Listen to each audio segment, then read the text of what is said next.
If you'd like to contact the show, send us an email at liveonfourlegspodcast@gmail.com or get involved in the conversation on social media.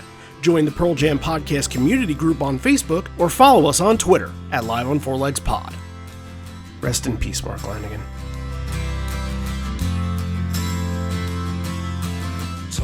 Guys got a lot of responsibility, you know. Being able to smoke pot freely everywhere you go. It's a good thing that you handled it.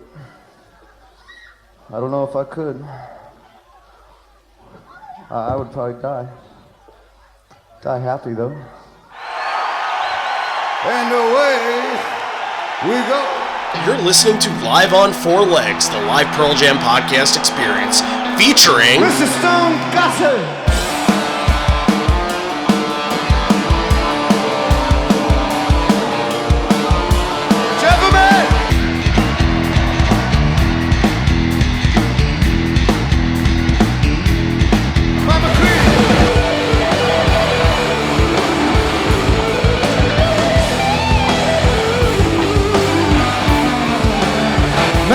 Fucking camera in the drum.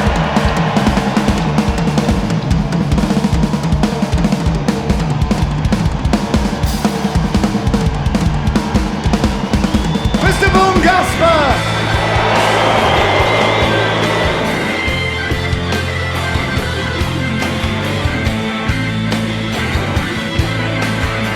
You can call me Al, you can call me Ed, you just fucking call me, why don't you?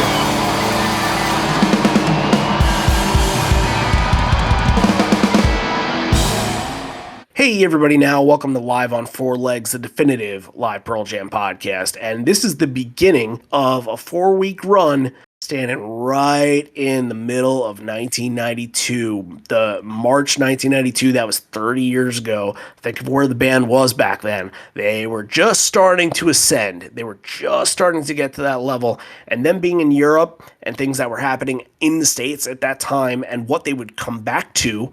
And that'll be at the end of this little run here, the last episode that we do. What they come back to will be enormous. And they realize that, holy crap, we are a legit marketable band here. And I think for a lot of Europe that we're going to talk about, we're going to do a lot of Netherlands shows.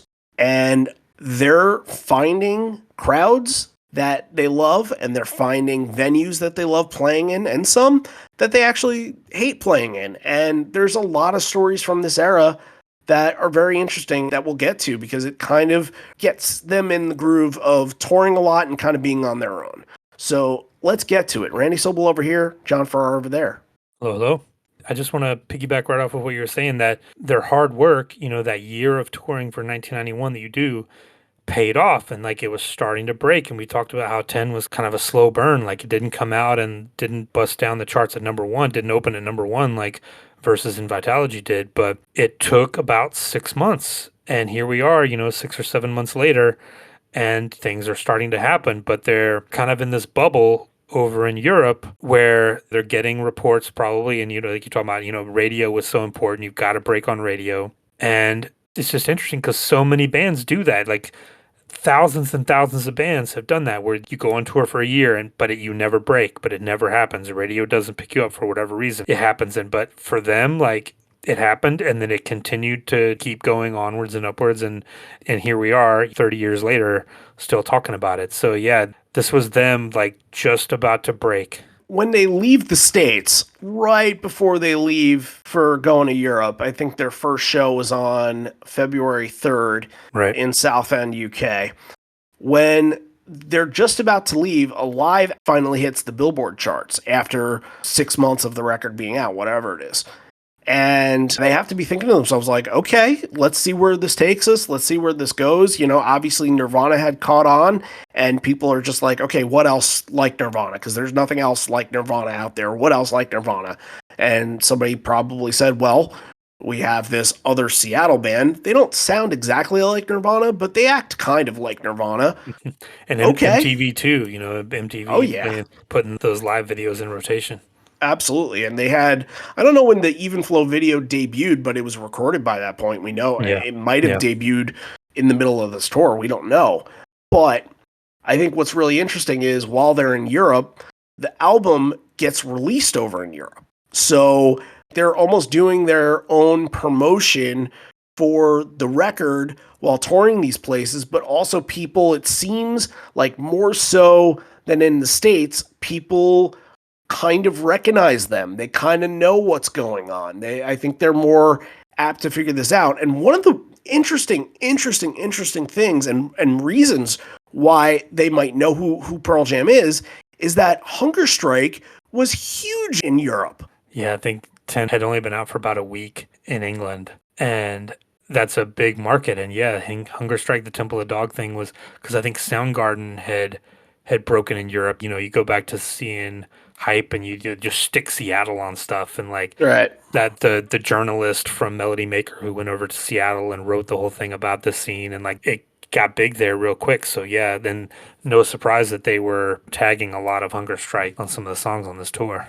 I mean, it was being asked for basically every single night. Like you'll see that they have some of these set lists. If you look at some of these set lists, it'll be in parentheses like Hunger Strike ? And obviously they picked up on it when they were touring on Lollapalooza together and they performed together, and then the end is history. But yeah, I think that they're ascending here. They're starting to see what their hard work is paying off for and what they're doing for it. And this tour in the UK, some of it is like, they're having such great moments. And this show, obviously Den Haag is going to be a great moment for sure. And most of this Holland stuff is very, very good. But there are some down moments too.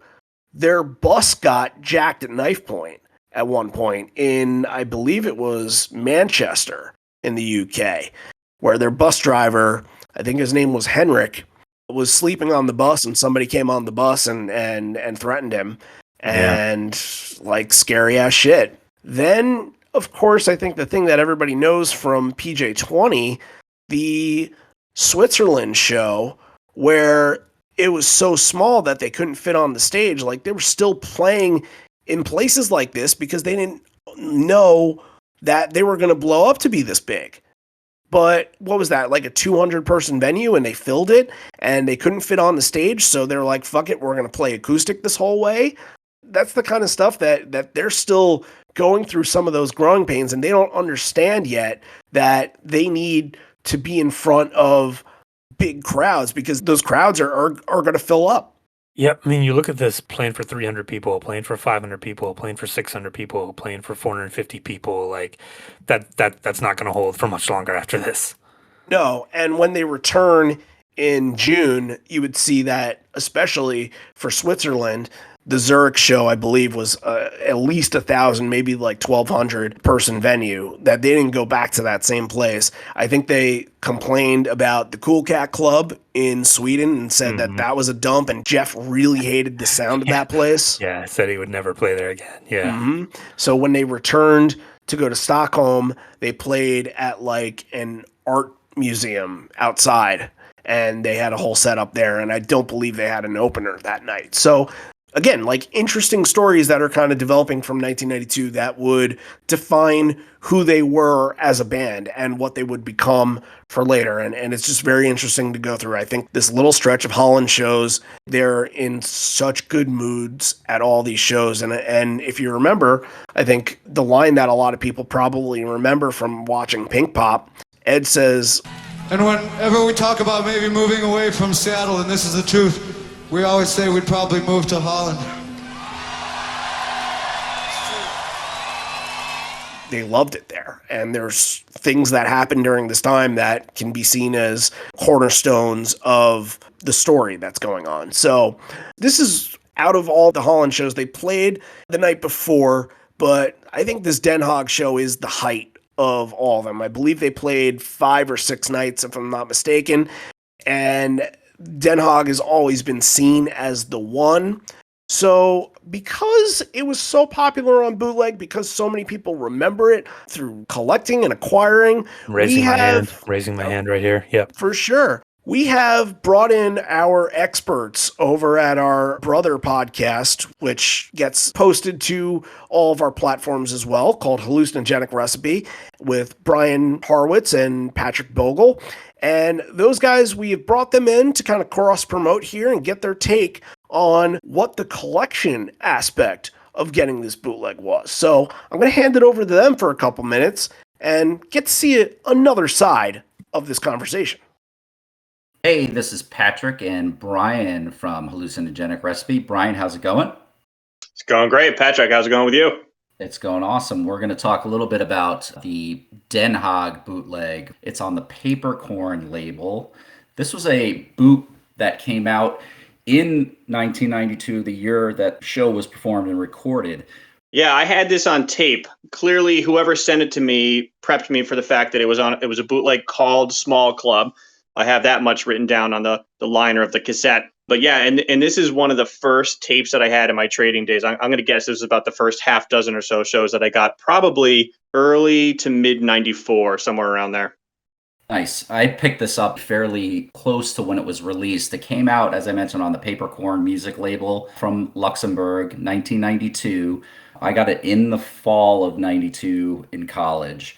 And it's a pretty simple release. It's not the glorified sort of packaging that we see from something like a No Fucking Messiah or the Kiss the Stone labels for the Atlanta 94 broadcast and things of that nature. It's just their promo for 10, the five guys, including Dave Cruson. Dave Abraziz isn't even on this one. It's black and white with a little bit of a color wash on across Pearl Jam Small Club on the front label. Simple back label listing out all of the songs with each of the co-writers or contributors to each of the tracks, and then just the quick label of Papercorn Music on the back, which was a short-lived label. I found only about 8 other releases aside from this one, so this is not a label that was out for a big period of time. Interesting that with the sound quality of this one, it came off of a soundboard feed, and it didn't have any other competitors in the marketplace. Like, of all of the other labels, there was not anybody that went back and released this one. So this was a solo release on this particular label and did not get cut by the aforementioned like Kiss the Stone or Oxygen or any of those other labels. And originally, when this came out, it seemed to be complete as a 14-track show, but what we found out over time is a few pieces of the in-between banter of the encore and a fairly decent chunk of the last track of the show, I've Got a Feeling, was cut out from the bootleg. And then in 1999, 2000-ish, was when the full bootleg began to surface from tape traders and coming out through CDR trees. But let's talk about quickly, in thinking about this one, what is sort of like the catch-all on the tracks here? What's that one track that really speaks volumes to what this boot was about? I mean, I feel like I have a couple answers here. My answer with almost any show from this era is Porch, because I love the evolution of it. But I think, to me, and you and I talked about this a little bit the other day, I think the version of I've Got a Feeling and all the tags that are in there with like Say Hello to Heaven and Jane Says, and I think there's even a Hunger Strike part in there. I think that's not only the jam of the show, but possibly that entire leg of like February and March. It's just an epic moment in time for the band. No, for sure. I think I can still almost verbatim recite the pieces and movements of that jam and the little pieces that come in and out. And, you talk about the tags, but just like the motions that they go through to get to each of those tags. And then, as I mentioned, the exposure of the fact that the song itself had another 4.5 minutes to it than was on the original bootleg. I think the original bootleg comes in at about 11 minutes or just thereabouts. And then the ultimate final cuts that came out through tape trading bring it up to almost 15 and a half minutes. This is one of those shows like the Zurich show that we've talked about where, having had this bootleg as like one of the early ones, and it sounds so good. And it was yet another one of those shows that just kind of sucked me into the Pearl Jam world. The one last thing I would think about in terms of the tracking for this show is just a quick hit on, they do the tease cover of Suggestion from Fugazi and weave it into what is labeled on this bootleg as Saying No. It kind of has over time been dubbed as Saying No in Den Haag.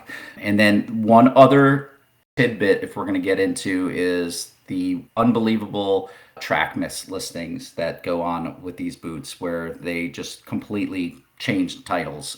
This is one of the first versions of Drop the Leaves that we get from one of our famed Euro bootlegs. So get your gardening tools out. Yep. We got to cover up some stuff because the leaves have dropped and it is autumn.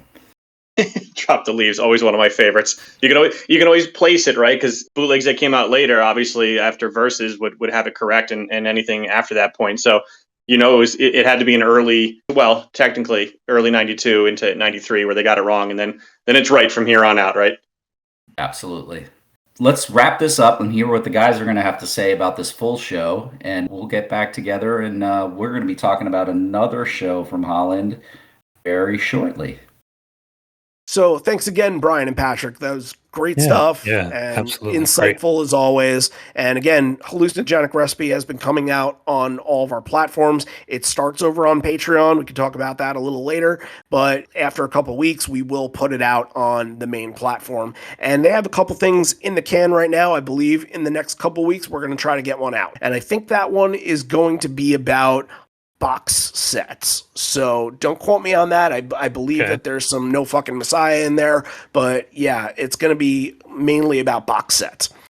What was your experience like? You said you had the bootleg, so what do you remember from this, and what do you remember from listening to it? I had this on a tape, and I remember it being very good quality, as one of the best quality ones you could get at the time. And it's all about the saying no improv. I listened to that thing probably 1,000 times. Being a nascent Fugazi fan at the time, just kind of getting into them a little bit as well. Being like, oh yeah, like it's Fugazi and it's also this, and like just the groove of it was so different from everything they were doing. I remember writing on my little cassette like saying no in Den Haag and being like, oh, that's so cool. Like and again, every time we kind of talk about those early days, it's like you were just starved for anything new. Like, give me anything else. Like, I want to hear everything. I want to hear if they play a song somewhere, I want to hear it. If there's a new song, like, I cannot wait. If there's going to be some compilation coming out that's going to have a new song, I will be there the day that it comes out, first in line. And so anything like this where you're getting like Alone, you're getting Saying No, this improv, you're getting Leash, unreleased at the time, like, oh, just probably listen to that thing 1,000 times. At the time, the community is still developing. They haven't really built, obviously the internet is basically non-existent to so many people, but you're hearing things from friends that know people that have bootlegs or found stuff in record stores. But this doesn't start being word of mouth kind of things until a little bit later in the 90s, when you would get stuff like the Red Rock Show and No Jeremy kind of stuff that people would start to know about it and then hunt. This seems like it was a situation where this ended up in your lap and you were like, holy shit, what is this? And I think that's kind of cooler to discover it that way. Yeah, and I can't remember even where I got it, because I was not buying like the bootleg CDs. Like, that was way out of my league. I did not have $75 or whatever to go buy one of those bootleg CDs, but maybe my cousin had it or something and I taped it off of him, or someone at school had it. I got a cassette of it. Maybe it got passed to me somehow. You're one of the lucky ones, Yeah. I obviously was probably about 5 or 6 at the time. I had lots of different bootlegs, but I probably was just listening to like Sesame Street, maybe a little Barney. Mm-hmm. Embarrassed to admit it, but I think every kid went through it. So at least, well, luckily, I was too old for that at the time. Yeah, right. Yeah, it was just kind of everywhere. I think it's kind of a phase thing, but why don't we get away from that conversation and get into the conversation of this near perfect show, Den Haag. So they get on stage, there's 500 people in the crowd, allegedly, but Ed looks out and he says, there's an awful lot of people here. I hope you're here for the right reasons, the music. I don't know if that's a reference to anything. I don't know if he noticed that people were just trying to get there because it was cool kind of thing earlier in the tour. Not sure, but I don't know. It could just be like, just to let you guys know. But this is cool because it's like, I think Stone is playing a little bit of almost like what Untitled is to MFC. This is to Oceans, a little variation of the Oceans intro under that. It's pretty cool. That's interesting. So Oceans is obviously the opener of the show. What's interesting about Oceans is that in 1992, how many songs do they have? They have like 15, 16 songs in total to work with. Yeah. And Oceans, at this point, with the album being out and 1991 being a massive tour, and yes, we don't have every single show on record. There are going to be shows that we don't have any information for, and we may never get that information. We just have to live with that. There's this always kind of asterisk in mind with some of these songs that, like, were they actually played this amount of times or this amount of times? And Oceans is one where right now, as we sit from all the information that we have, it's been played 95 times, which for a song that has been out for 30 plus years is extremely low. Almost a third of those plays are from 1992. Right. This was only the 13th performance of this song. Yeah. You know, again, might not be accurate because of what we have, but as far as we know, only 13 times. 1, 2, 3, 4. Hold on to the thread, the currents will share, like me told you. No, something's left, and we're all allowed to dream of the next.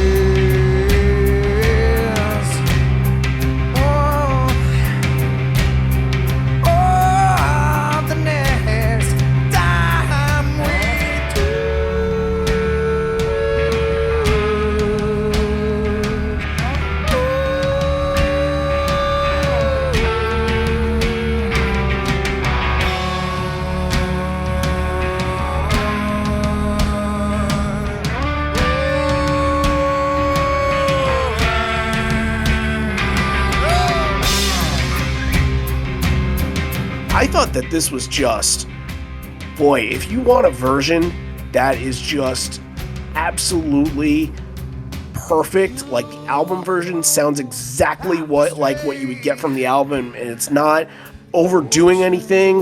The percussion sounds good, the guitars sound good. Ed has a harmony to this. It's a beautiful rendition, very heartfelt, powerful version. And maybe outside of Unplugged, maybe this is one of the best from this era. I've been on a kick on this lately. I'll say that I think this is probably the best Oceans ever. Dave really sounds good on it. He's kind of playing it up a little bit, which I think helps the song in this case. Yes. And it's almost like he took notes from Keith Moon on something like Love, Rain Over Me, or something like from Quadrophenia, where it's got that kind of feel to it. And it's very goes up and down. Like the drums on Love, Rain Over Me are amazing. Like obviously Keith Moon is one of the greatest of all time. And it's like Dave was like listening to that and taking notes like on how to play Oceans. And Ed's voice kind of cracks when it hits that thing, but in like a really good way. Like you can tell that there's some emotion behind it and like there's a little bit of power behind this. Yeah, I really love this. I think this is the best Oceans I think I've ever heard. Yeah, again, I think a lot of people hold Unplugged with such a high standard, and of course they should. It's a great performance. But again, that in a way is a little bit sort of gimmicky because they're kind of set up to play it a different way, and it's unlike any other version of Oceans that would be performed. But as far as everything clicking and the song kind of having that original sound to it, and the video that you watch on YouTube starts off with clips from the Oceans music video of them jumping into the water and some performance stuff. And these shots are so slow, everybody enjoying the weather and stuff, and just watching that brings that vibe, brings that just relaxed, chilled out, and makes it powerful. It makes it really heartfelt. I hold this to a very, very high standard. This is a very, very good one. And with Dave, I think what's most interesting thing to note, the tom work that kind of happened in the transition between the verse to the chorus that he's working on there. I think that it's a perfect build. He's able to channel, kind of holding back, and like you mentioned, like Keith Moon, a little bit restrained, yeah. Right, like Keith Moon, it was tough to restrain somebody like Keith Moon.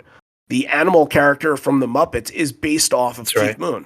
Yep. So if that's any telling of what kind of drummer Keith Moon was, that was because he was insane and he was loud and he made you feel like it was loud. You were probably watching Animal on this day on the Muppets, so that's a good tie-in. Probably. I will probably be watching Animal on the Muppets tomorrow morning as well. Mm-hmm. That's just something that we do in this household. Yeah. But yeah, that little piece there, that little tom build up, that sets the tone, and taking pieces from Quadrophenia, I think is very, very interesting. I think that Keith Moon and Dave A are definitely on that same kind of plane, on that same kind of level. Yeah. Dave A worshipped at the altar of Keith Moon for sure. Absolutely. We get into Even Flow. Ed calls Oceans a warm-up and signals to fire this one up with some thrashing around the stage. And they seem to be feeling great very early. Ed's very emotive, and it felt like this was the tour that kicked off him being comfortable enough in his own skin to just be himself. And they're not opening up for bands, so they're not trying to make as big of an impression as they were on the Chili Peppers tour, where they had to open for 2 bands that were circulating at the time, Smashing Pumpkins, Chili Peppers, or Nirvana, Chili Peppers. And in here, like, they know that this is their show. They know that if they can be comfortable and relaxed with it, because this is their only shot with it. So people are there to see them, and they're going to see the real them. And I think that's what is all working here. Yeah, when you open for someone, you have a limited amount of time and you have to make an impression. Like you feel like we're going to show these people what we can do. You get a little bit of chip on your shoulder. But when you're the headliner, it's like, all right, people are coming to see us. We can, like, again, you're getting songs like Oceans and Black. A little bit later, you're getting a couple of B-sides, that are coming up. So they feel like they can do that, and you're not going to lose people because people are coming to see you. So yeah, it's just a different mentality that you go into the show with.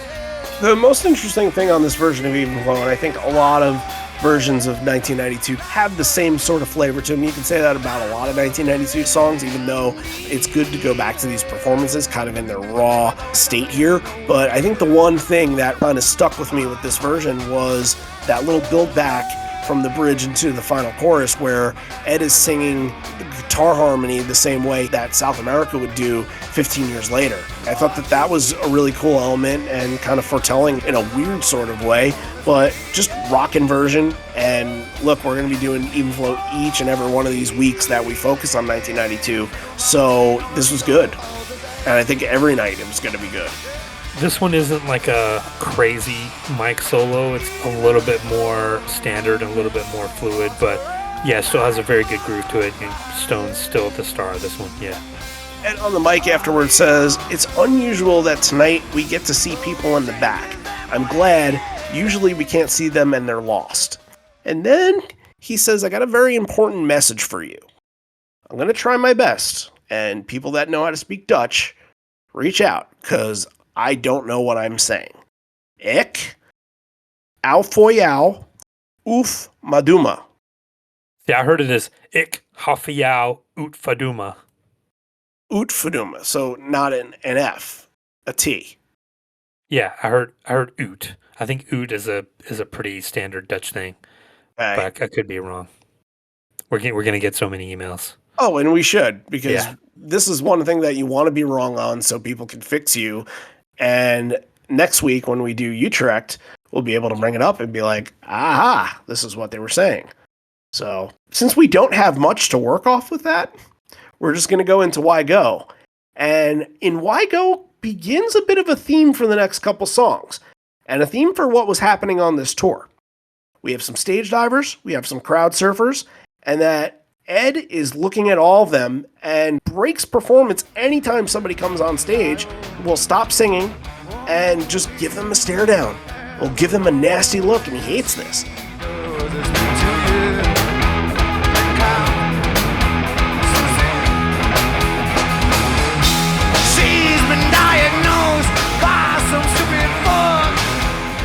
There was one moment in this performance where he pushes somebody off the stage in kind of disgust. And even in the middle here, he shouts out, "Hey, look at the girl's head. You just smacked that girl's head. Apologize." Hey, look at that girl's head. You just smacked that girl's head. So I'd apologize.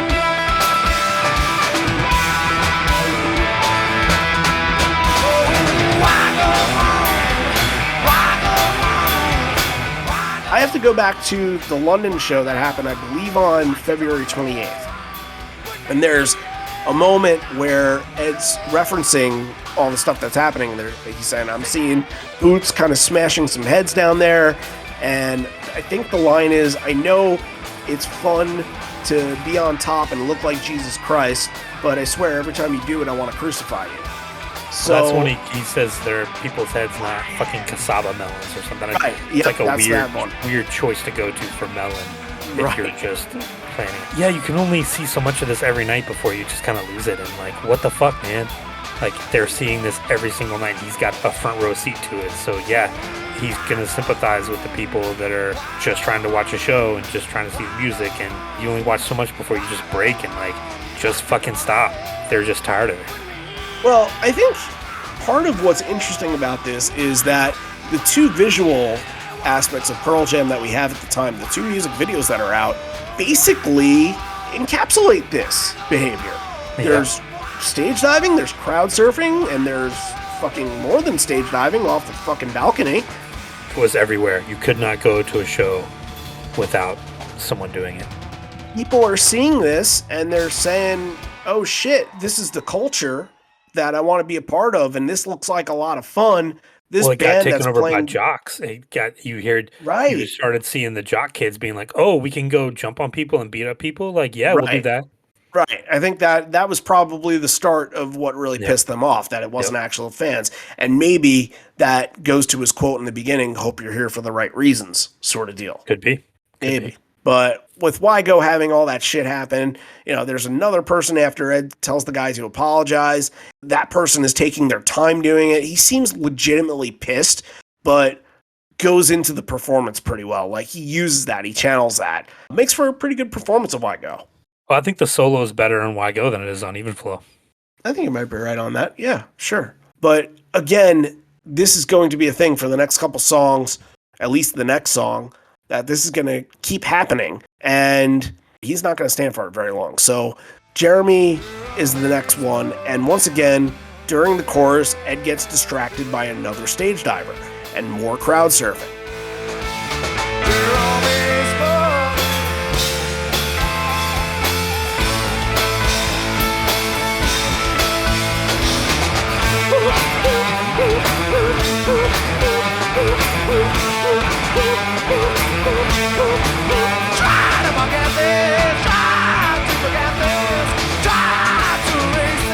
Ed's streaking on the vocals of this towards the end, and the entire band is getting to rock out behind him, and there's a really good moment. I think any time in 1992 where they really get into that sped up beat a little bit, and Ed's doing the he, like that kind of stuff, like that is a really intense signature moment. But yet again, Ed now has to fend off people with his mic stand, trying to push it into the crowd and tell them to get away. And while this is happening, everything is getting more and more intense as this is all developing. Yeah, even at the beginning, you can tell that because he starts repeating just, Jeremy, can you hear me? Jeremy, can you hear me? Jeremy, can you hear me? Like, it's kind of like this mantra, like he's just psyching himself up for the song. But yeah, like, there's a stage diver at one point, he even just stops singing to just glare at this guy. And then, like you said, he takes the base of the mic stand and, like, threatens someone with it. Like, I'm gonna hit you in the face with this if you don't stop. Right. And then he just, like, throws it down. One of the techs comes and, like, gets it later and, like, stands it back up. And it's like, all right, that's your job. But yeah, just, he's not having a good time here. It's to the point of, like, distracting him from the songs. It's very intense. That's why right after Jeremy, they're putting a kibosh to it all. Just a couple words. In my whole life, I never wanted to be a principal or a policeman or anything of authority. But in fact, all my life I've been in a crowd like this. And whenever I was back there and people flew up onto the stage and jumped back off, it always looked so cool. But then when you're up here, you see all these people's heads getting smashed in by big boots and cleats and stuff, and it's really fucking ridiculous. And it looks like you agree, so let's just police ourselves and have a good time. And from that point forward, it stopped. Everything stopped. Yeah. Interesting. I think that people after that were probably just able to enjoy the show for the music and enjoy the energy instead of it being a mosh fest. Well, like, and they got a talking to from their hero. Like, yeah, right. oh, the guy that we like told us not to do this, so like, don't piss him off. Right, or else he's going to walk off stage, or yeah. they're not going to play here anymore. They'll never come back to the Netherlands again. Yeah, for sure. He put a little bit of the fear of God into him, but that conversation will come back in a little while. That I just have questions about the whole entire ordeal, and we'll get to it when we get to it. But Deep is the next song. I thought that probably the highlight from this was Stone's guitar is just very funky in the beginning. More funky than usual versions of Deep. Okay. Yeah. I thought that was pretty cool. Feeling quite superior in Den Haag. It's a I remember that for sure. It's a very classic 1992 version of this, and it looks like Ed is not worrying about the divers anymore, so the song can go pretty straightforward. There was no like it going and spinning into madness or anything like that. There's none of that. I think it was a pretty straightforward performance of Deep for this era. Oh, I really like when everyone drops out and it's just Ed and the drums, and he's just growling, like getting really, really, no pun intended, deep with his voice there and going for it. Yeah, it sounds really good.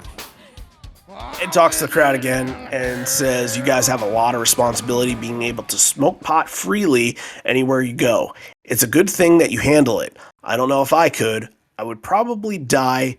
Die happy, though. Let's have fun. Boy, that's riveting stuff there. Alive is the next one. It's a fun performance. Ed lifts the mic stand and turns it around and lets people sing into the mic. You can actually hear the crowd during that. Yeah, really good crowd reaction here. Mike's solo has a ton of electricity in this. This is probably the Mike moment from the night. One of the best Alive solos of the 90s, I would say.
Without all the bullshit that was happening a few songs ago, it feels like the band has the ability to feel more loose up there and not have to be distracted a little bit.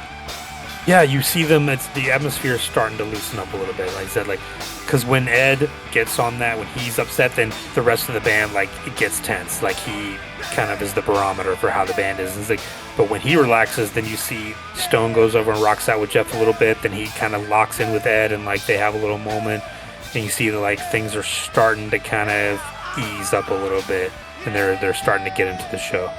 I don't know if you noticed this after Live, but my ear caught it, and it sounded like there was a noodling of Yellow Ledbetter. I don't know if that was legit Ledbetter or if it was just a noodle of something, but we'll play it and the people can decide. Little piece kind of sounded a little bit like Ledbetter.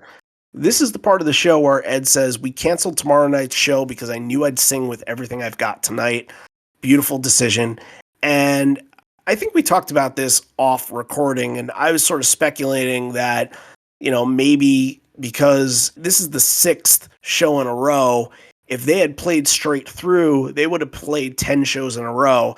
And I was kind of wondering aloud if maybe they wanted a day off to just sort of intake the area and relax a little bit, but you seem to think that when a band goes out on tour, they want to get the most out of it as possible. Yeah, I think if you have the show, you want to play the show. They had plenty of time during the day. You got 22 hours off. So they had plenty of time, I think, to go walk around and do whatever. I think, yeah, you never want to cancel a show if you don't have to. That makes sense, but I think from what we know is that on the next day after this is that Ed gets his tattoo on his calf. It's like an X sort of. It looks almost like a candy cane. I am not sure what it is. And again, Yeah, I don't know.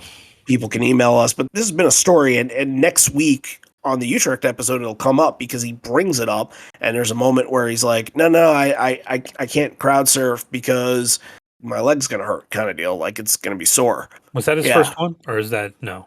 I don't think. I don't have the answer to it. I don't have the answer to that, but I think it's the one that everybody knows. So, Black is the next one. The video is very fuzzy, but I feel like you can tell that Dave has a cig hanging from his mouth during this. It's very classic. Yeah. Very classic Dave A kind of thing. But I just real quick, because there was no definitive moment of this, but the recording and the way that the drums sound on this whole entire bootleg, just so crisp. Every hit, every snare hit, every tom hit, every cymbal smash, like everything just sounds really crisp. And that's what makes, I think the drums especially is what makes this one of the best recordings of this era. The thing about Black too, Jeff and Stone just killing those background vocals, just perfect, like going up and down and like hitting the melody like perfectly, and like, oh, it's like they were singing in a choir, like that kind of like, sign those guys up for the great choirs of all time. Like, this is up there, very, very good. And then it kind of waits in there, but there's a really good We Belong Together at the end too, kind of hinting at what would come for Unplugged a couple weeks later. Yeah, for sure. There are a lot of highlights from this version. I'll always bring up that when Ed kind of goes a little bit higher and kind of enhances the Some Kids at Play line, and that's when the song starts to get intense, and these versions start to kind of feel that way. And they didn't play it a lot in 91. I think Black was something that Ed at least was hesitant to do, and then after a while kind of saw that, all right, people react to this, and I can also use it as an outlet a little bit to express my feelings on it, and it feels like it took over. It took over at the time. So, I thought Ed's vocals were just about perfect over the backing vocals as well. I think everything complemented each other. Thought Mike's wailing, kind of bluesy solo a little bit was very good. It was a good version of Black, for sure. Yeah. And you look too, like we talked about a lot of the shows in 1991 where they weren't playing Black, and a lot of the Lollapalooza shows from 92 where they weren't playing Black. But here, looking at Live Footsteps here, there's 28 shows on this European tour. They did Black 26 times. Yeah. Like, that's more than Even Flow, more than Porch, more than once. This was starting to become a thing because, like, again, they're headlining shows. You have more than 30 minutes. You don't have to just blast people out. So this is the time when Black kind of becomes a highlight of the set, and it's right here in the middle. That's interesting you say that, because these sets are now starting to have balance when they're the main highlight of shows. He's learning how to do it. He's learning how to craft a set list. Right. You'll look at a lot of these 1992 shows, and they'll have the Release or the Oceans or the Wash opener, and then it'll go into Even Flow, and then it'll go into a Once or a Wygo or Jeremy, and like they're very, very similar. Alive right smack in the middle, Black right smack in the middle. Close the set with Porch, encore with usually Garden or Leash or both, and then a cover to end it. And I feel like that's the recipe for just about every show from this little February to March run here. Yeah. All right, so this is a big moment in this set. We talked about it a little bit before. Ed mentions, I don't think we've played this next song live yet. Oh, wait, we have. On record, we have this as being played at Roseland Ballroom on November 16th. We do not have any footage from this performance from that night. I think it was an incomplete bootleg, but we know for some reason it has been confirmed that they did it that night, which is interesting, because if you go through the 4 instances where they did Saying No, this is the only one that we have an actual recording of. It leads to some conversations. I want to hear it first. I want to give it to you guys first, and we'll get into some conversations here. Mama said the mama did and mama said the compound did and mama said the compound did and mama said the compound but David none to say the compound did it then the bomb but David none to say the bomb but did it don't say the bomb but David none to say the Den Haag did it don't say the Den Haag did it don't say the bomb but did it.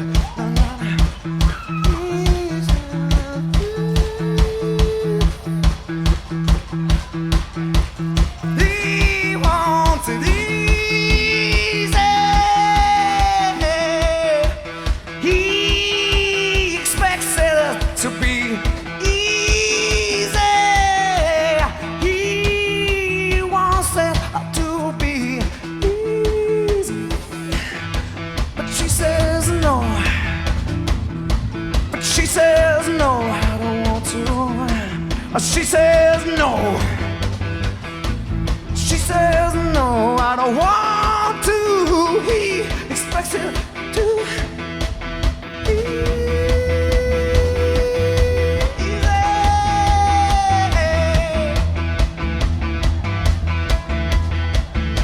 When she says stop, you gotta stop. When he says go, you still gotta stop. When she says stop, you gotta stop. When he says go, you still gotta stop. When she says stop, you still gotta stop. When he says go, you still gotta stop. When she says stop, you gotta stop. When he says go, you still gotta stop. He wants it. He wants it so badly. He wants. Okay, so first of all, we got to talk about the song a little bit and what the song is developed from. You mentioned Fugazi before.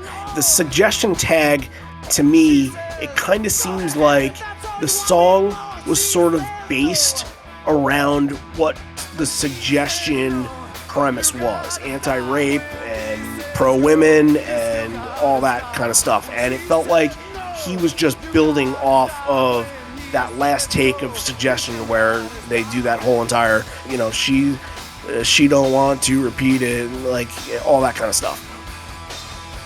Yes, and they've been doing suggestion a lot. Like that goes back to 91, so it makes sense that they would have gone off of that and tried to build something off of that.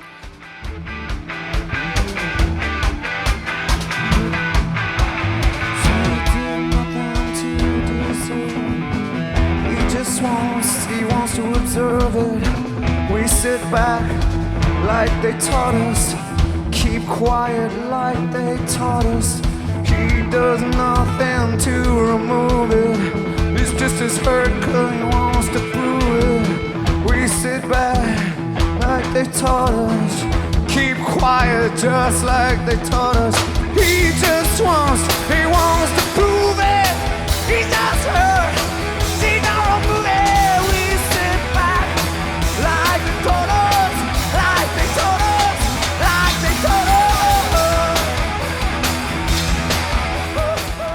Suggestion is it's a whole other, like if people haven't heard the full Fugazi version of it, like Ed only takes a little bit of it and just kind of riffs off that. That's not the song, right?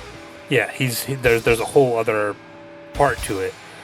I can see him thinking like, oh, I can take this and turn it into something kind of like an homage to one of his favorite bands. And just, God, listen to this 1,000 times. It's like Dave just doing those little clicks, and then Ed just kind of starts riffing off of it, and it kicks in. It just builds, and the coolest thing about it just keeps getting more and more, just keeps building, keeps getting better and better and bigger.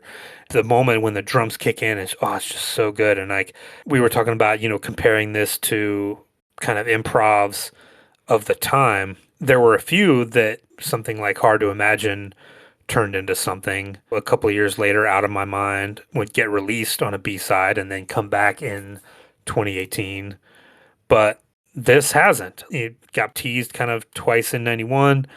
This is the kind of the definitive one, and then they played it in 93 in Colorado, a show that we don't have a recording of, as like an intro to Why Go, which again makes a lot of sense. Suggestion and Why Go were played a lot together.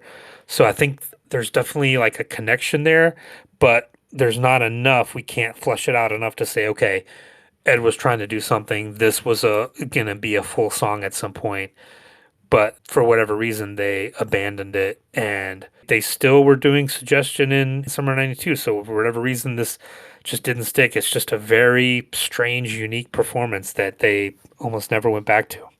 What's interesting, and I think you mentioned before, like writing "Saying No" in Den Haag was so satisfying. That's because after the song, Ed says we'll have to call it "Saying No" in Den Haag.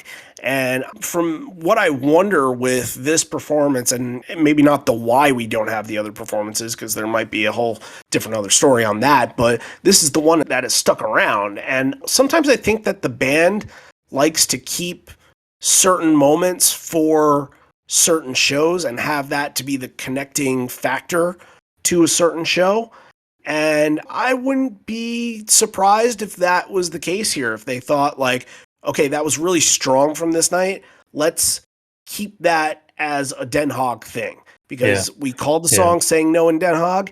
And if we turn it to Saying No in like Cleveland or Saying No in Alpine Valley, wherever, then it kind of changes the song. And I think they might have wanted to keep it part of the Den Haag ideal. Yeah, and we have the versus demos. We have that recording session information. They never attempted this in the studio. So yeah, I think you're right. The next song, and this is considered to be our little rare section of the time, the next song is Alone.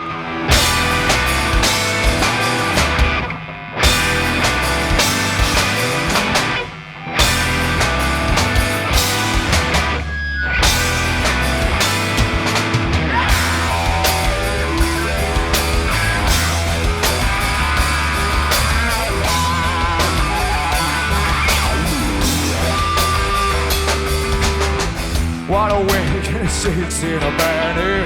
Never woke up alone ever before. Bed is warm as long as he can remember. Tries to forget but he can't. Out of bed and he dreams in a panic. Standing naked and apologizing.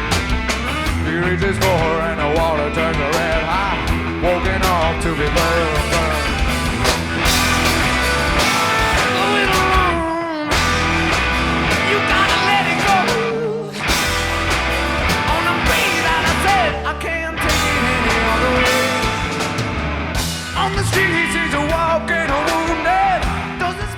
It was extremely rarely played compared to everything else that was on 10, but in this little European stretch, it sort of came back.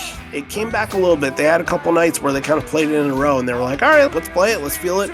And then after next week's Utrecht show that we're going to do, the next night, they wouldn't play it at all until the New Year's Eve show later that year. So the whole time from some of those US dates, late March and early April, to the June dates that they would do again in Europe, and then all of Lollapalooza, they ignored it.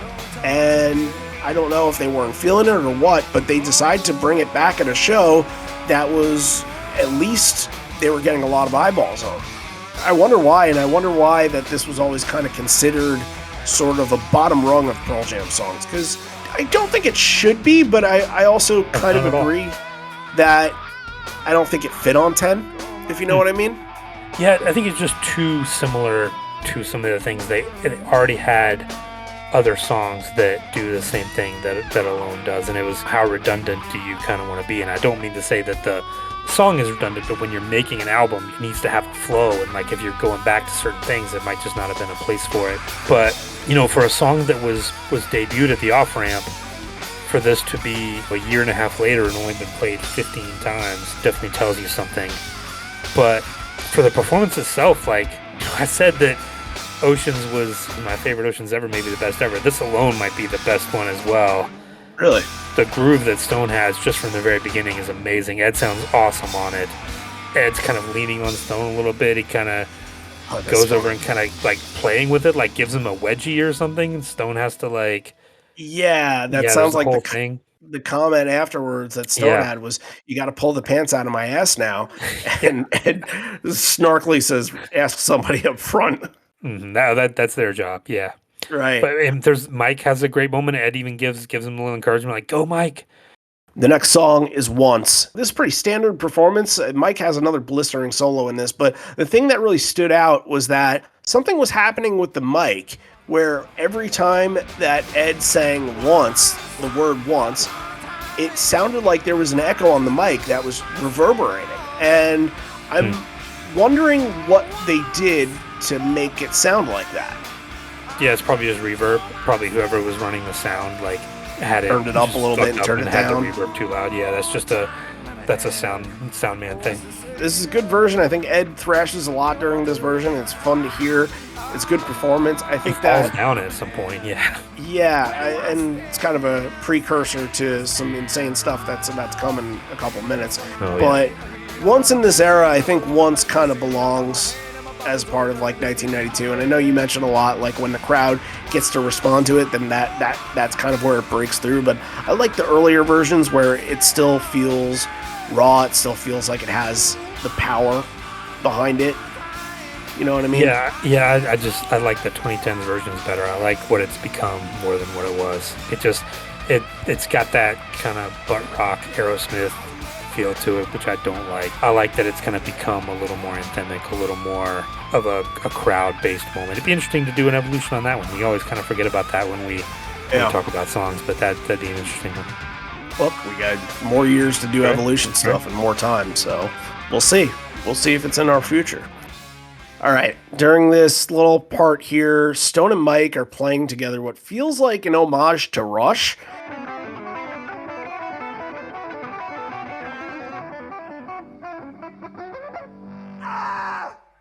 Ed mentions, he says there's a request for him to come on and sing, and somebody then said, I think it was Jeff that says, you can't sing for shit.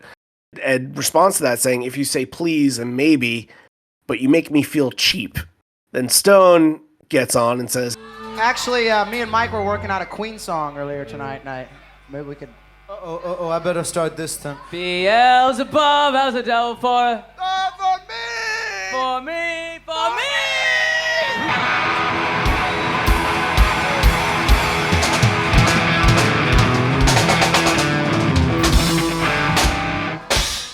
That's something that happened. Yeah.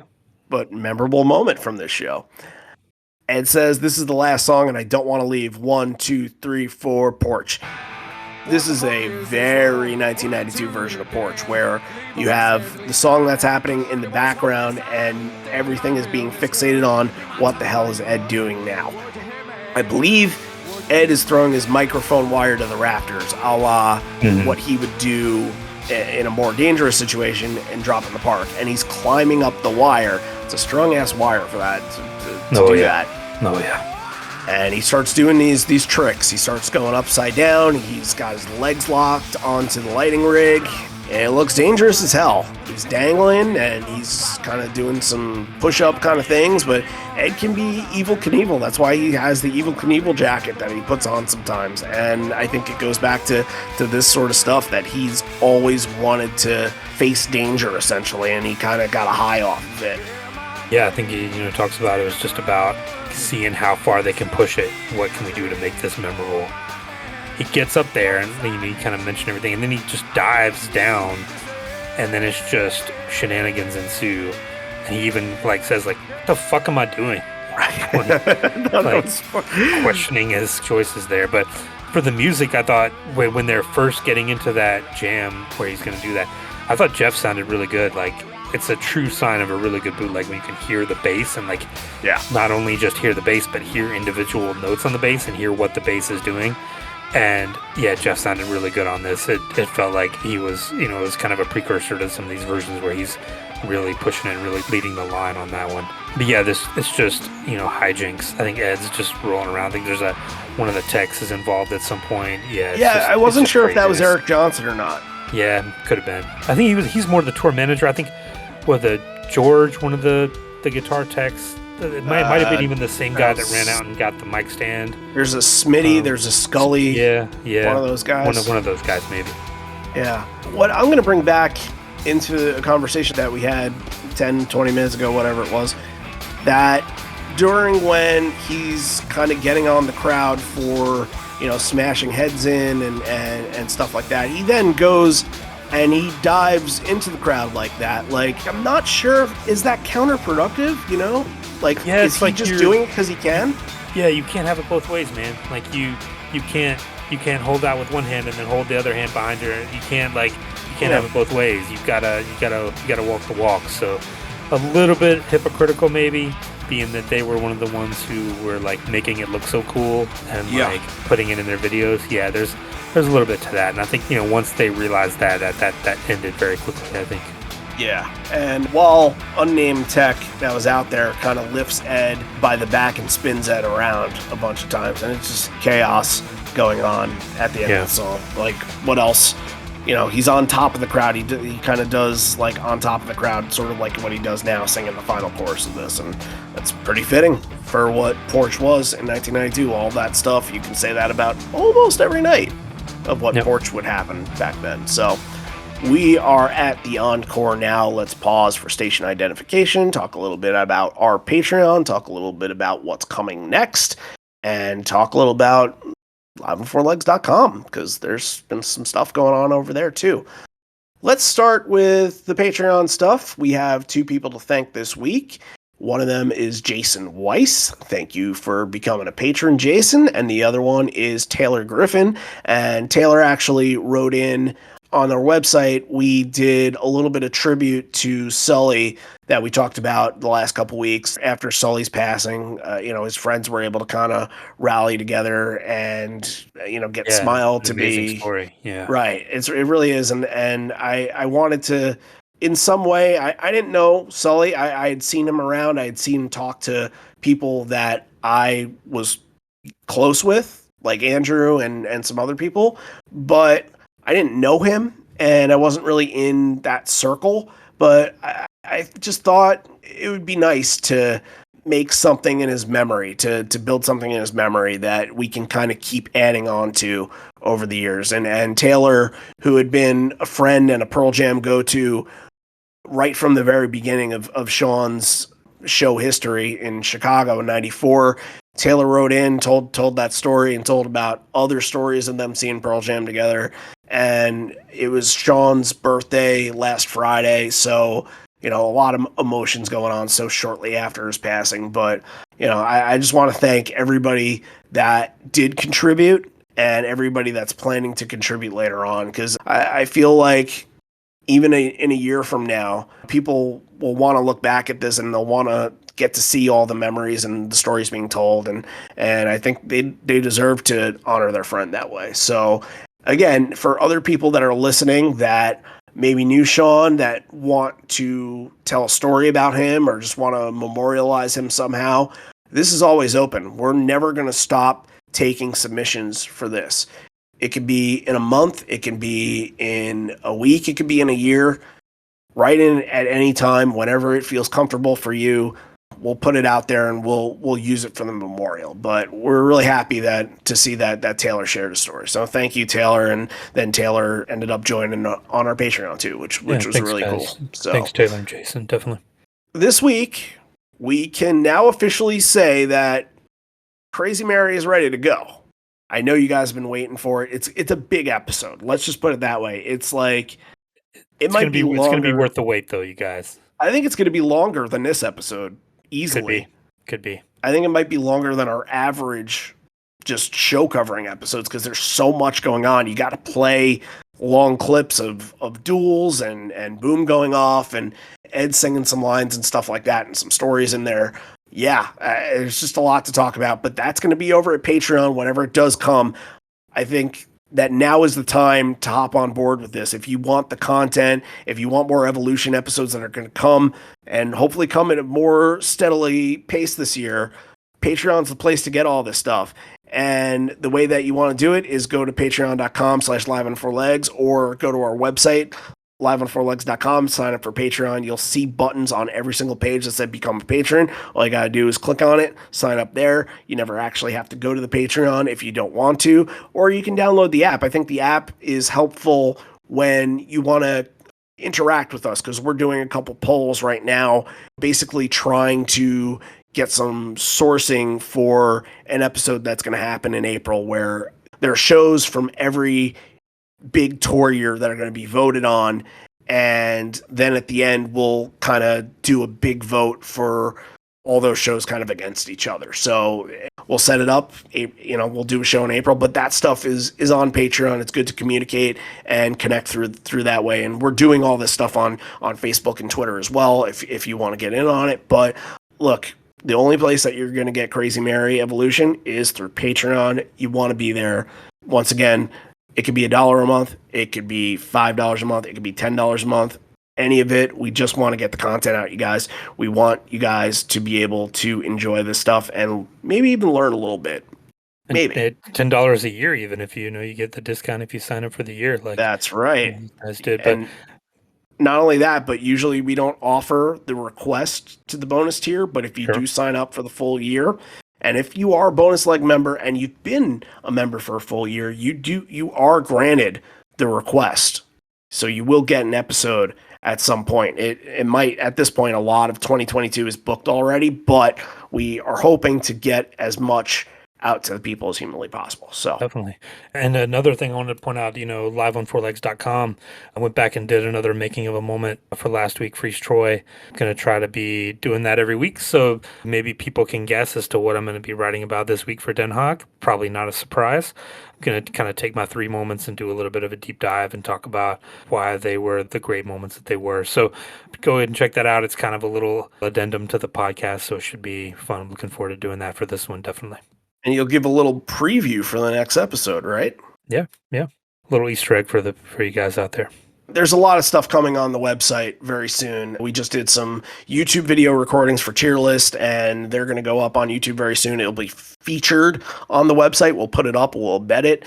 And we have a really good piece that we're working on right now that we think that you guys are going to like, that we hope is going to get out in the next 2 weeks or so. But it's a story that we've been working on. We want to diligently work on. We want to get it right. So when it's time to reveal it, we'll reveal it. But that will, again, we want this to be a destination spot where every day people can go on and see something new, check out something that they haven't checked out before. So you'll hear from us when that's ready to go.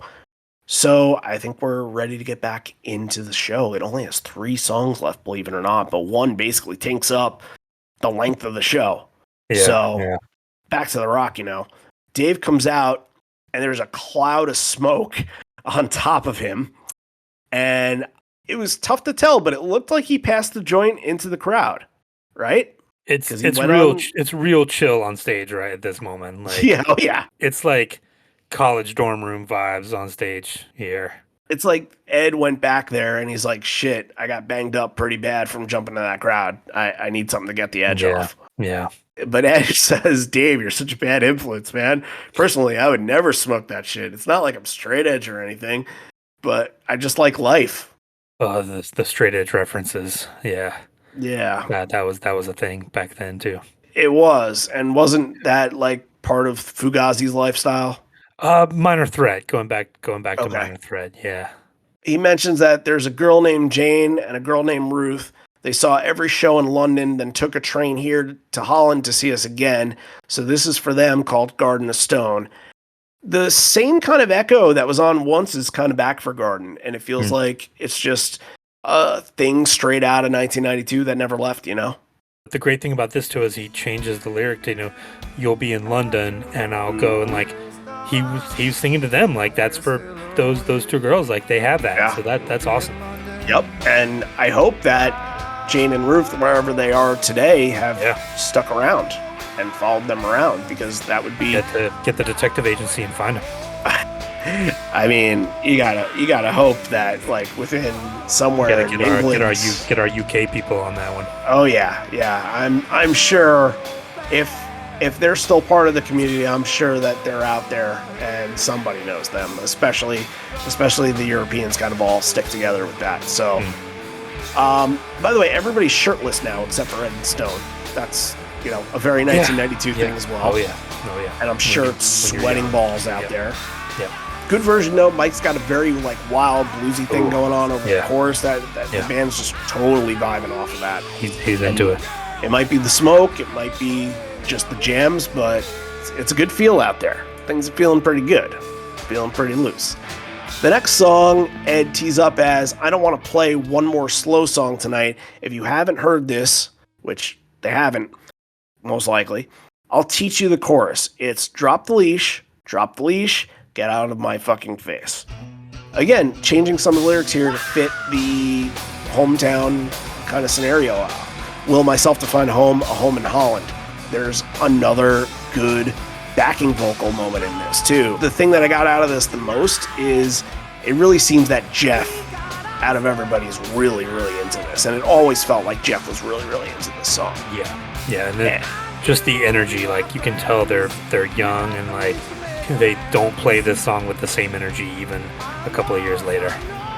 Right. After Versus comes out, you would almost get the end of Leash, which is weirdly enough, because this is really more of a 10 era song, kind of what they were going for then, like the whole fuck authority kind of deal, and you can't tell me what to do, and wanting to just sort of be free.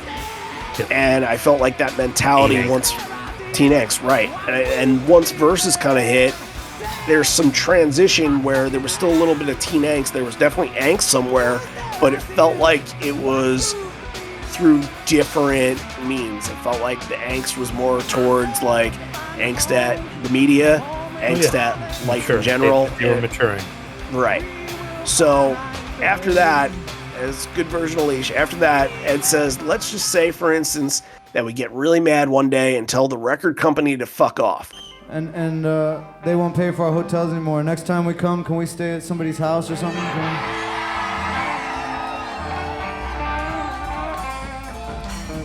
Because there's a record company guy here tonight. I just want to tell him, I want to show him that we have some leverage here. We could do it without him if we had to.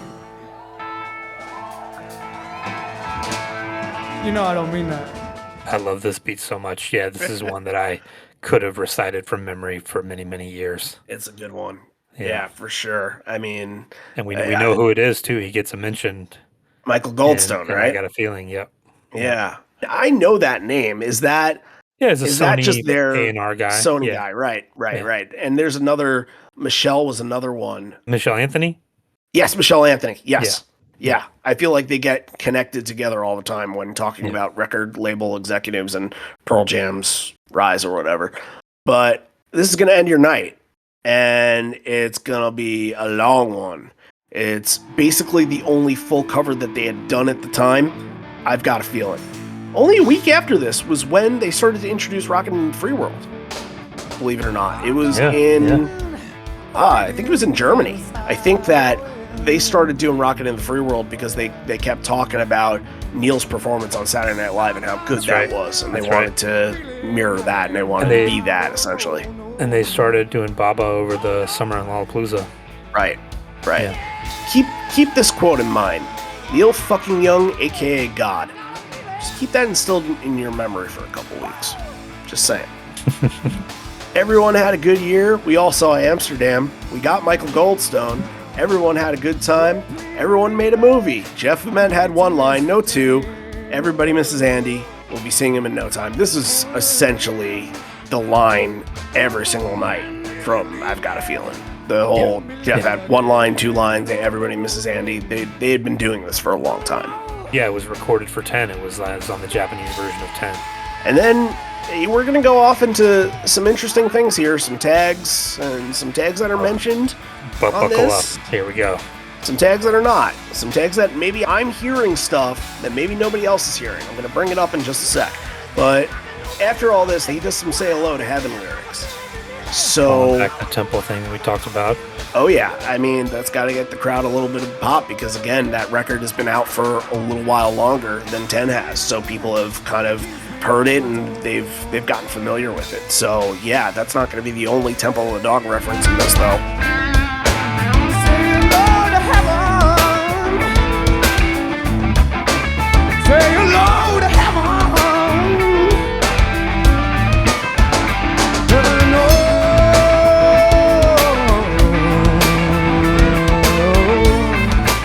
After Say Hello to Heaven, I noticed there's a drum part in here. What did you think that little drum part sounded like? You're not getting that past me. That's Dirty Frank, my friend.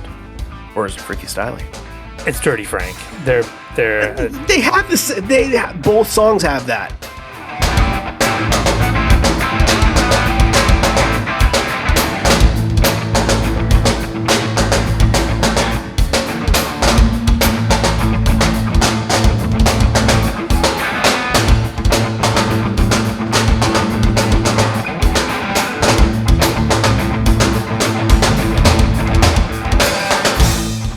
Reason Ed doesn't join in, so we don't know. It's both. It can be it's both, the Pandora's box. okay. Like, we don't know because he didn't sing it. We don't know, so it's both. It can be it's both. It's the drums and the guitar. That's all it is. There's just a forever jam after this, like 15-minute version. How much time you guys got? We can just hold on to your hats. You could probably start playing it when we first started talking about it, and then it'll still be playing after the show ends. And we can just yeah, that'll definitely be the end of the show for sure. A little like Easter egg, like an 8-minute Easter egg, I suppose. But they just keep going. They just keep going on, and then the Jane Says thing I really like too. Like, again, no, we're not up to that yet. Okay, we're at Hunger Strike. Okay. He does the I don't mind stealing bread. He does that line over and over again. Just kind of does that over and over.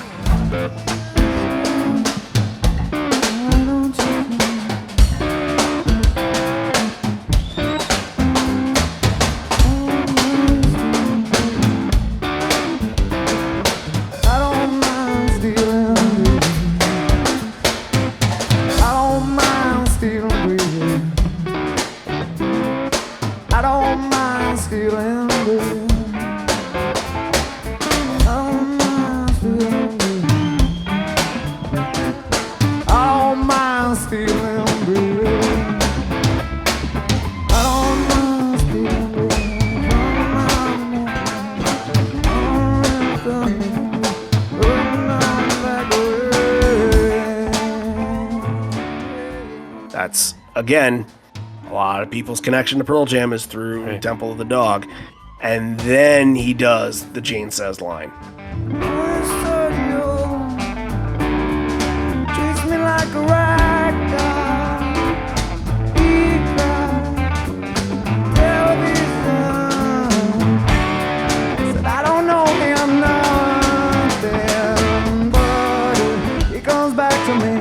Tell him the way right here for me.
Early connection that they had to Jane's Addiction. A lot of people you think Jane's Addiction, not a Seattle band, but one of the big influences on early Pearl Jam. Absolutely. After that, it's like they never want to leave stage. It's just getting ridiculous. And then you see Jeff, he's given up his instrument, and he's like, I'm done. I'm out. Yeah, right. And Jeff will take some drumsticks. He'll go play with Dave for a little bit, but you get this big hulking guy with like a flannel on, and I think he's wearing like a ski cap or something like that. He gives the bass over to Ed's brother Jason, who starts out by rocking out a little bit with Stone. And can you call it rocking out? Can you call it rocking out? No, you can't, because Jason doesn't know how to play bass. He's not a bass player. No, he is completely lost. I think he's on the Watch Me for the Changes thing. He's like staring at fretboards, like trying to follow. Mike comes over and tries to help him at one point. Like, right. Just do what my hands do, man. we'll get it. And he gets it eventually. He gets to it, but they have to kind of adjust to him. Like I think the song like changes keys 2 or 3 times because he's all over the place on that fretboard. Right. I mean, at this point, just pull everything out of the kitchen sink, you know? Yeah. But Ed shouts out, he exclaims, "That's my little brother." And, you know, he's a little shy. Iconic line. Like, how many times did I listen to that? Like, one of the things from the show that people remember. I think I, teased it in the Facebook group the other night. Like, yeah, guess what show this is? Like, everybody knows. Yeah. Of course, yeah. He's a little shy, but Jeff pushes him into the middle. Yeah. And I think Ed shows him where to play first. Mm-hmm. And then Mike Ed picks up the guitar. Ed's playing guitar. That's a really interesting point.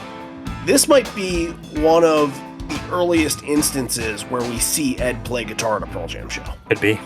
Yeah.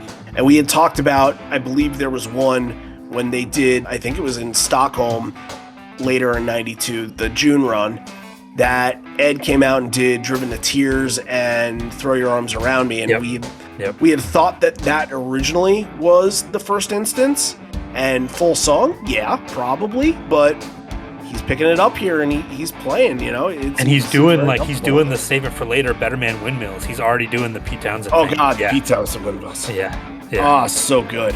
It's just a perfect end cap of this night. And then Jason puts Ed up on his shoulders and kind of says, unsurprisingly, that was the first time me and my little brother ever played. That's the first time me and my little brother ever played. Like, I can immediately give you the cadence of it. Like, just It burned in my memory. The funny thing too is like watching this, like Stone just gives up at some point. He just puts it down, like, I'm out, guys. I'll see you guys at the bus. He just checks out completely. 15 minutes goes by and everything ends. And again, Ed commented that it was the first time he and his little brother ever played, but takes out a Polaroid, takes a few shots of the crowd and says, "Thanks, we'll never forget this." And that's how you leave off this night. We are in the top 3 territory here. Your week to go first, so give it to us. All right. There's really 4 that I want to pick. I'm going to have to figure out which 3 to do. I'm going to have to leave off one that I really like. My number 3 is going to be Alone. Talked about it, I think, one of the very best early performances of Alone, which means it's one of the very best performances of Alone ever. My number 2 is Oceans. We talked about that at the beginning.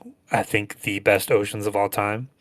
And my number 1 is Say No in Den Haag. I mean, this is just one of the iconic performances of this era, and just for all the reasons that we talked about it, just from the reason from the bootleg, this is the one that got circulated, and I listened to this thing 1,000 times, and it's just burned in my brain. When it came on, watching the show, it was just like an old friend saying hi.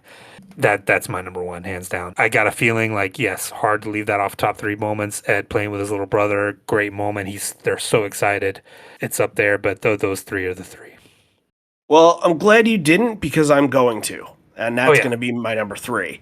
I don't think I have to really explain myself on that. I think it kind of speaks for itself. It's the party atmosphere that they're creating for the night, and they're doing a song for 15 minutes long, and they've never jammed for that long, and there's so much going on with lyric changes, with his brother coming out, everything. Like, there's just so much going on, and it's classic. It's classic, and this is the kind of performance that gets talked about a lot, even in kind of like the what happened in 1992 sort of things. Like, this gets brought up within everything big that happens. So that's my number 3. I'm same. Number 2, Oceans. And I love this version of Oceans. Overall, might be my favorite version that I've heard ever. I think the Zurich version was pretty good as well, if I remember correctly. But I would have to go back and do some side-by-side work with it. But this version of Oceans absolutely deserves to be in the top 3. And I think it's really, really tough to say no to saying no. This is the moment. This is the moment maybe of this European tour. This is the moment of this little Netherlands, Holland run, This is a classic show. And we have to throw the idea out there that this is one that certainly should get some recognition for a Hall of Fame candidacy. Will it get there? John, you go first. Yeah, I think we didn't even mention too, you're just one release performance away from getting the entire 10 album here, True. plus all the other stuff that you're getting.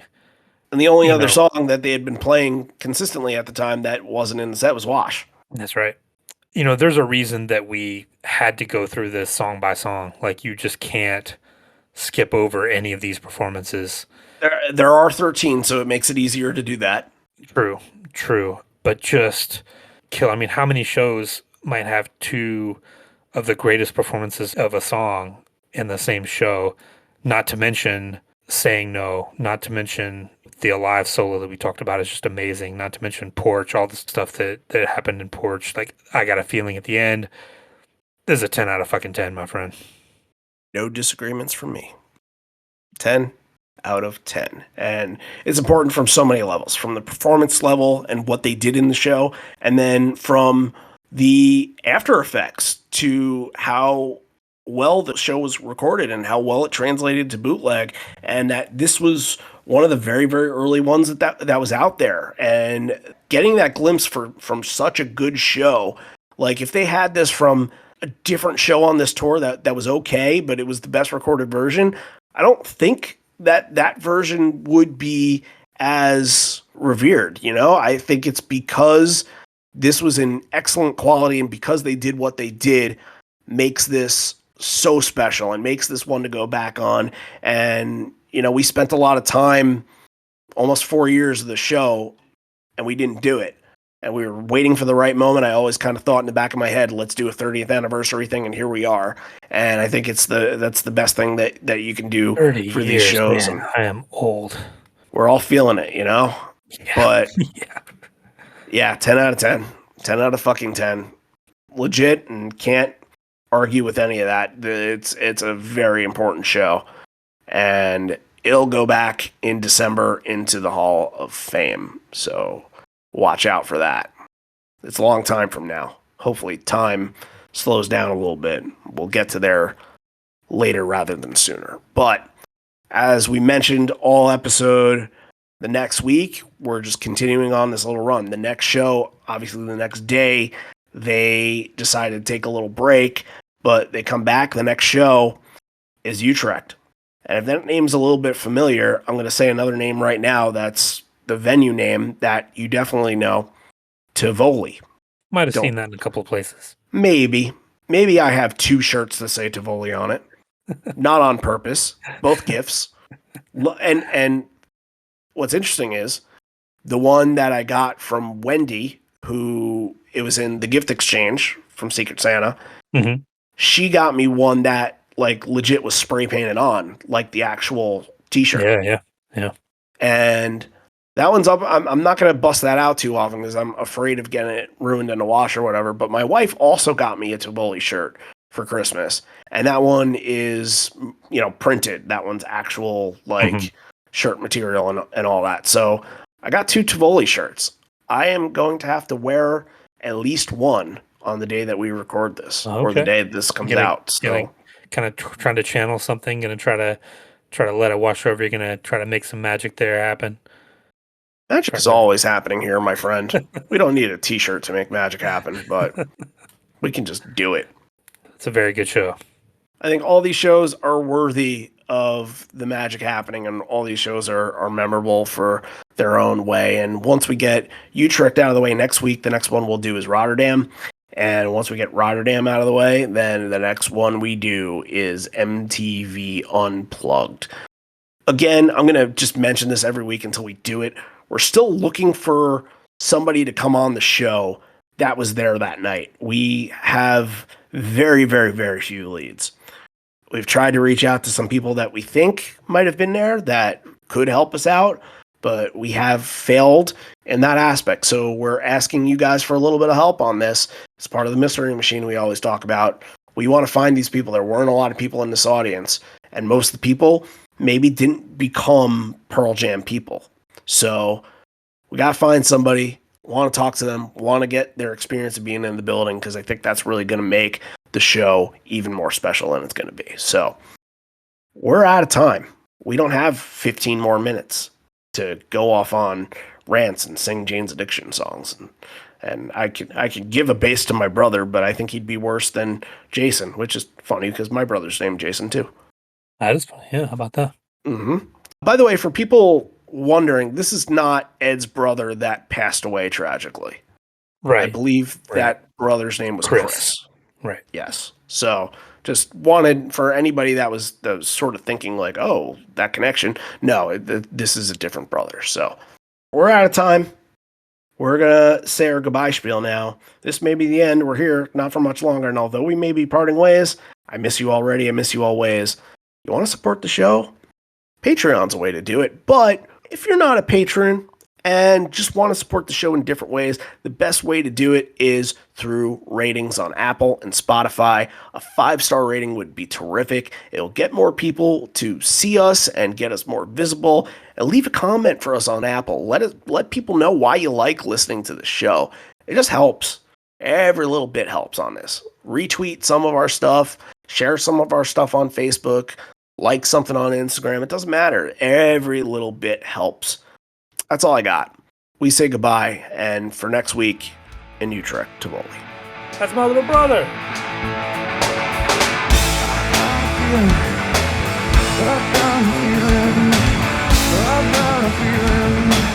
I don't believe in religion. I got a feeling. I got a feeling. I got a feeling. I got a feeling. I got a feeling. I got a feeling. I got a feeling. Hey!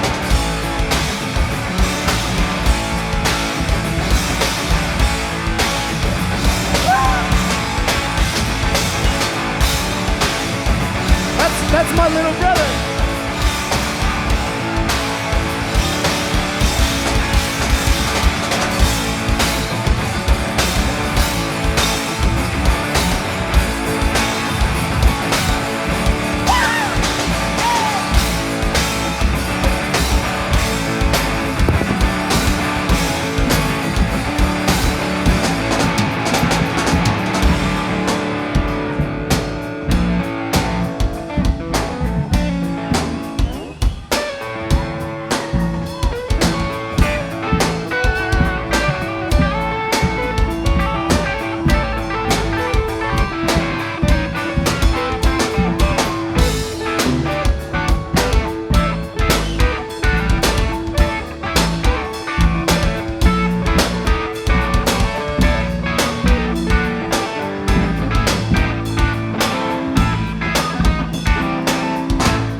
Hey.